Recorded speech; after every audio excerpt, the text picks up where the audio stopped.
যে সেলাই এই যে দেখেন নিচের সাইড কিন্তু একদম ভালো হচ্ছে। এখন যে দেখাবো ভিডিওটি খুবই গুরুত্বপূর্ণ।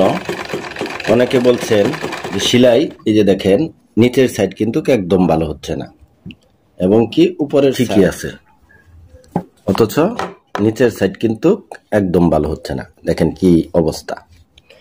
এবং আরেকটি বিষয় রয়েছে, এখান থেকে সুতাটা টান মেরে এখানে পেঁচিয়ে যাবে। দেখেন কেমন করে উপরের সাইডের সেলাইটা দেখেন খুব সুন্দর হয়েছে, অথচ নিচের সাইডের সেলাইটা দেখেন কেমন ডিস্টার্ব হয়েছে।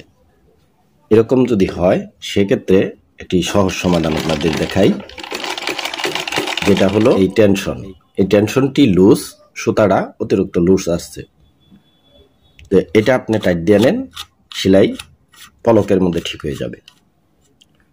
দেখেন আমি আপনাদের সেলাই করে দেখাবো। আমি টাইট দিয়ে নিলাম, সেলাই করে করে দেখবেন যে কখন ঠিক হয়, কতটুকু টাইট দিলে। সহজ ভাগে এই দেখেন সেলাই কিন্তু এই যে এখান থেকে দেখেন কেমন হয়েছে, আর এখান থেকেই কেমন হয়েছে, একদম কিন্তু ঠিক হয়ে গেছে এই দোনো সাইডে। এই দেখেন, তো এটা হলো একদম সহজ সমাধান। জাস্ট টেনশনটি টাইট দিলেন, সেলাইটা ঠিক হয়ে গেল। তো এটা একদম সহজ মাধ্যম দেখিয়ে দিলাম। তো সেলাই বিভিন্ন কারণে সমস্যা হয়, সেই ভিডিওগুলোও রয়েছে, দেখে নেবেন। আশা করি আমার এই বিষয়ে যাবে।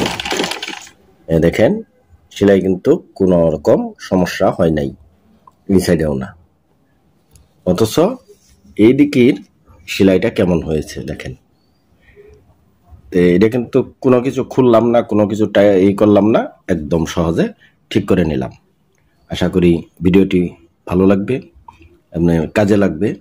আর ভিডিওটি ভালো লাগলে, কাজে লাগলে অবশ্যই লাইক দিয়ে, শেয়ার দিয়ে কমেন্ট করে যাবেন কি ধরনের ভিডিও আপনার প্রয়োজন, দেখতে চাচ্ছেন, কি সমস্যা সেলাই মেশিন। এরকম সকল ভিডিও পেতে পেজটি ফলো দিয়ে রাখুন।